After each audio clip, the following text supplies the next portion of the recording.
Hi there, so it's Andy here for Going Nomad, aka Pigs on Bikes. Currently sitting on the beach in Otres 1, just on school holiday. So you have a quick look around. Pretty cool. There, 11 in the morning. Anyway,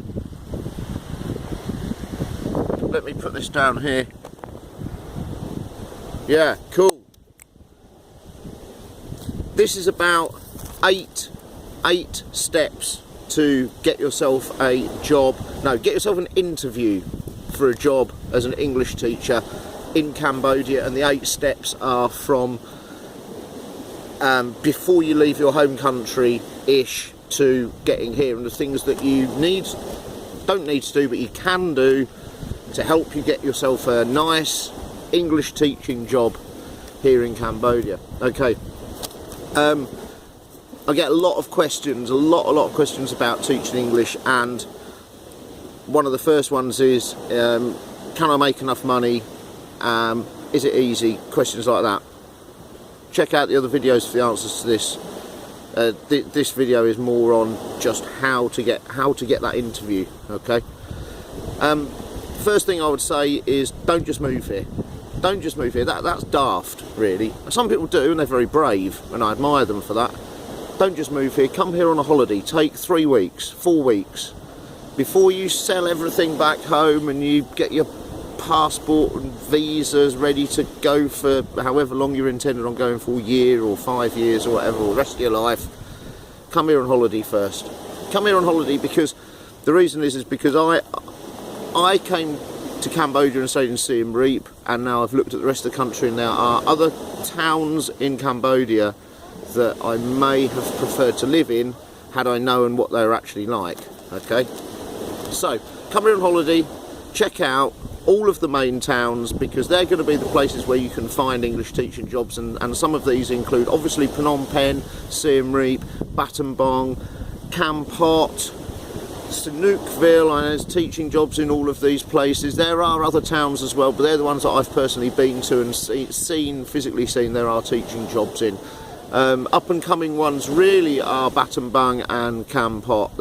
Kampot especially now is really up and coming, particularly in the expat fraternity, if you like, or community or whatever. Okay, so come to Cambodia, have a holiday, decide where you want to teach. Once you've decided where you want to live, go back home. Go back home and start sorting all of your stuff out. This is stage two, okay? So, whilst you're back home and you're sorting all your stuff out, you can also be doing your research into the local schools. Simple Google search, schools and universities. Don't forget universities, schools and universities in Battambang, for example. And the Google search will come up with a list of them.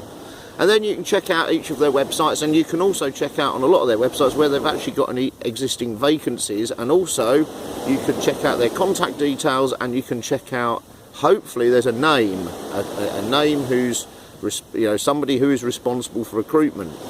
If that's the case, excellent. Keep all of that information, log all of that information, start looking at the schools, start deciding which ones you'd like to work at, which ones you may be not so keen on, maybe the website's a bit shabby, maybe the school looks a bit run down, something like that, maybe not your idea in the right location, for example. Okay, get your list of schools. You can do that before you get here. Next one is get here. I'm just saying that, but it's really easy to just say get here. It's not really easy to get here. You've got loads of stuff that you need to sort out. There are other videos on this channel that address those issues: getting a house, transport, phone, computer, stuff like that. Okay, get here and chill, right? Just stop and relax, get yourself sorted, get yourself somewhere to live, all the things that you need. Get yourself in a position where on the next day you can go to work for a full day, and you haven't got anything else that you need to sort out for your life. You've got your fridge full of shopping, and you've got water to drink, and you've got all of your necessities that you need for everyday living, because this is number 3, getting here. Okay, because when you actually start the process, it could roll really quickly, and you could actually be employed the next day. So you don't want to be having to deal with other stuff before you hunt for a job. Right, okay. When you get here and you're chilling out, also network in online and actually going to expat bars and expat groups and things like that. Identify other people, not necessarily teachers, but other expats, and try and hang out with them. Expats are usually really friendly. If you turn up at a bar and go, hey, I'm new in town, like, what's going on, people will talk to you. Generally, people will talk to you. You know, the expat crew in Cambodia is pretty friendly. Talk to these guys, find out a bit about the schools that you've already ID'd. Say, hey, look, I'm thinking about going for a job at JPA, for example, or ACE. What do you know about it? Do you know anybody who works there? What's it like? Have you heard anything? And they'll, you know, fill you in with relevant information if they know it. If not, they might be able to point you in the right direction. Okay? Cool. So get that knowledge in, right, before you go and hand your CVs out. Making in your mind, you know, this is step 4 now, step 4, CV, yeah? Looking at the types of schools. Now, you might want to rewrite your CV depending on what school you're going for. Obviously, if you're going for a job teaching adults at university and you have some prior experience of teaching adults in an informal setting or a formal setting, or in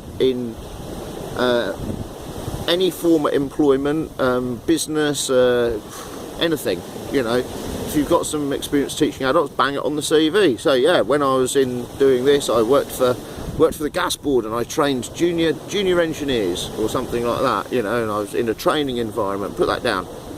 Anything. If you've got loads of teaching experience already, obviously put that down. If you haven't got any teaching experience already on your CV, put things that are linked to it. So if you've ever trained anybody in anything, or helped anybody in anything, mentored anybody in anything, put that on the CV.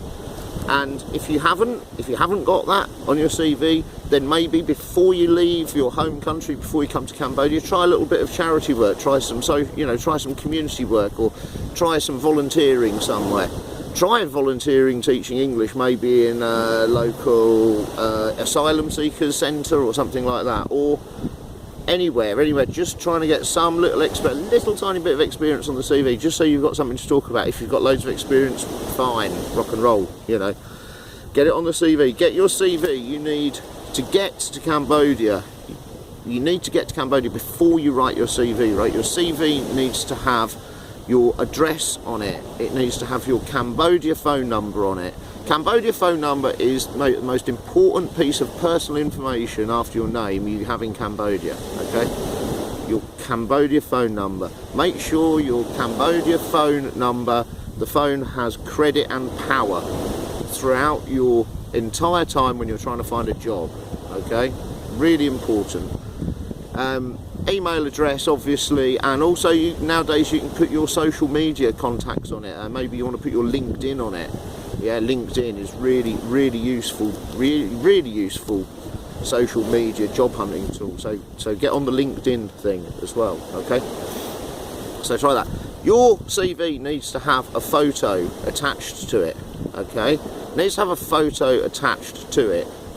And also, what can be a good idea is to print the CV with the photo on. So the printed copy of the CV has the photo on it, then overlay that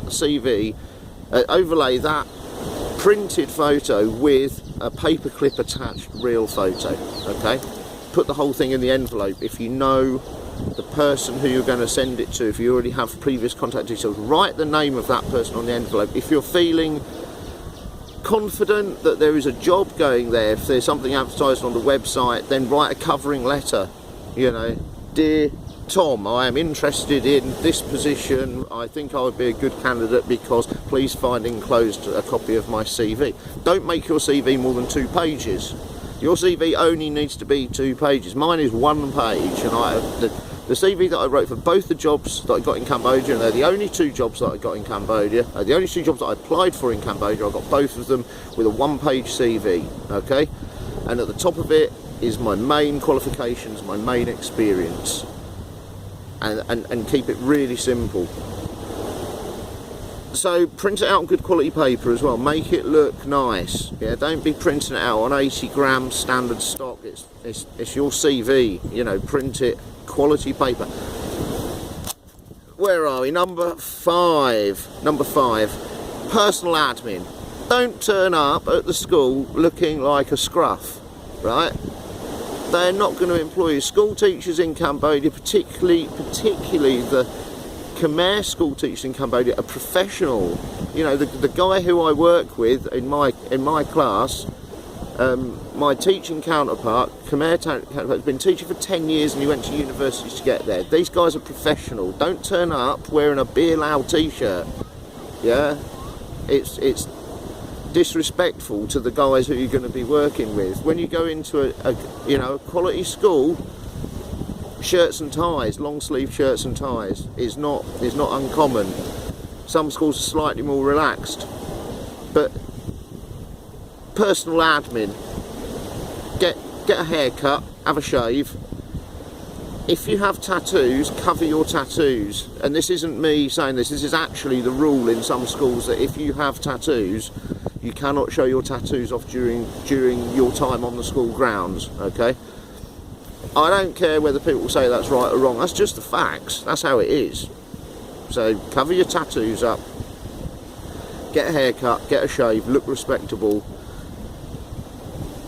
get clothes that resemble other teachers at the schools that you're going to go for. Now, you can never really overdress, I don't think, for an interview, or overdress for your first impression. So what I would recommend is, if you haven't got them when you get to Cambodia, is you can get them really easily made in a tailor's, and go and get yourself some clothes, like good fitting, smart office clothes, long sleeve shirt, tie, nice shoes. For at least for the first interview and the first stages of it, and then you might want to have a look at what the other teachers are wearing and start to equilibrate with them a bit. You know, sometimes schools give you a polo shirt to wear, and you know, maybe you're going to want to wear that. Okay, clothes. Right, stage 6. Let me do that with 2 hands. 6. There we go. 6. Stage 6 out of 8. Nearly finished. Okay. Plan your route, okay? So you're going to go out, you want to make it efficient, right? Because things cost money and you're not earning at the minute. One day, 8 to 10 schools. So have you've done all your research, you've talked to a load of people, you've got a clear, I want to work for this school, they pay really well, their hours are really good, they've got a really good reputation, they treat their staff right. I want to go and work at this school. That's your first port of call. 7:30 in the morning, 8 o'clock in the morning, 8 o'clock in the morning, 8 o'clock in the morning, that school, tuk-tuk, turn up in tuk-tuk, don't walk round, don't cycle round, don't motorbike round. You want to be dressed up, really smart, clean, and you want to go straight beeline, straight to the schools that you want to work for. So you should have a list by now in this process. You should have a list of at least 8 schools that you want to work at, in the order of your preference. Start at the top and work your way down. Go and visit each school. Plan your route around. Plan your route around them. Maybe talk to your tuk-tuk driver. Maybe talk to a local. Look at the map. Plan out where they are. And do it as efficiently as possible. And do just no more than say 10, because you don't want to burn too many bridges. If you go and say to them, I'm available for work, and they contact you and offer you a job, and you say, no, actually I'm going to work at somewhere else, that's that bridge a little bit burn, and you may later in time decide that you want to go and work at another school, and it might just be a little bit harder. So I wouldn't do more than 10. Yeah, and then what I would do is, after you've done 10, stage 7, I can't even count on my fingers, can I? Stage 7, 7, 7, 7. Stage 7. Giving out your CVs. So give them out in order, and give them out to the person who counts. If you've done your research and you know the guy or girl who's doing the recruitment, try and meet them. Go into the office and say, hi, my name's Andy, I'm looking for a job as English teacher. I'm trying to meet up with Tom, whatever his name is, or John, or Sandra. Is there any chance I can meet with them for a quick chat? And if they say no, then you've got the option of saying, well, can I come back, you know, or or maybe you want to leave your CV. Now, what I did is I left my CV on the desk with them, because then they've got it straight away. But I asked at the desk who the right person was to give the CV to, and I addressed the envelope to that person. Right, and then I left it on the desk, and that made sure that it didn't disappear into an in tray, but because it's got the name on the front of the envelope, it got delivered to that person. So my CV is on the desk of the person who matters, if you like. Okay, so it's giving out your CV. If there's already a job going there, put in the covering letter. You know, bespoke covering letter. Tailor your CV for that school with the covering letter together to the person, and make it personal to that person who's recruiting.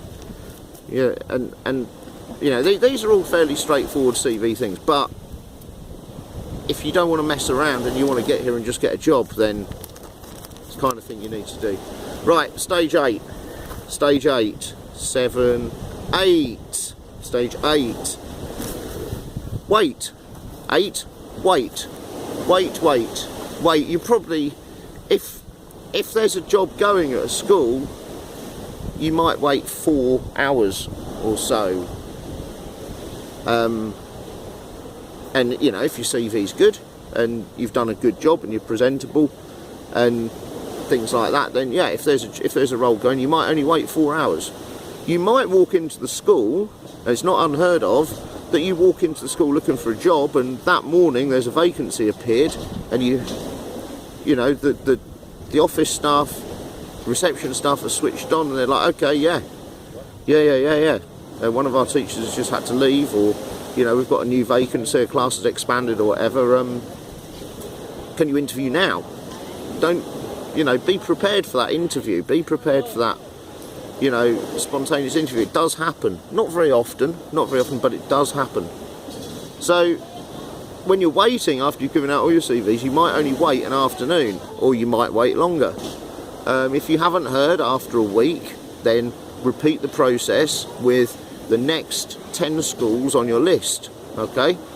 And if you're in a town where there aren't 10 schools, then the only thing you can do is to look around for look at the other schools again, your first section of 10 again, and go and revisit them, and drop your CV in again, and go and talk to them, try and get into contact with the person who matters. Failing all of that, don't forget there's teaching English online as well, and in most towns in Cambodia now there's a really decent internet connection. Certainly enough in all of the towns that I listed at the front end of this video to teach English online. Good enough connection. And then once you've done your waiting, you get the first phone call saying, hi, can you come in for an interview? Then you need to start prepping for the interview. And for the interview, the first and the second interview, I'm going to do a different video on that, because that needs at least another 10 steps, 8 or 10 steps to go through the interview phase. Hope you enjoyed this. This is 8 steps on getting your first job interview as an English teacher in Cambodia. Like, share, subscribe, email me at goingnomad123@gmail.com, and don't forget to check out the Facebook page on Going Nomad, aka Pigs on Bikes on Facebook. Cool. Drop me questions in the comment section, email and things like that, and also just wondering, what do you guys want from Going Nomad, aka Pigs on Bikes, here in Cambodia? What do you most want to know? So I want to know what you want to know, and then I'll try and answer it. Okay, cool. Like, share, subscribe, stay safe. Wicked.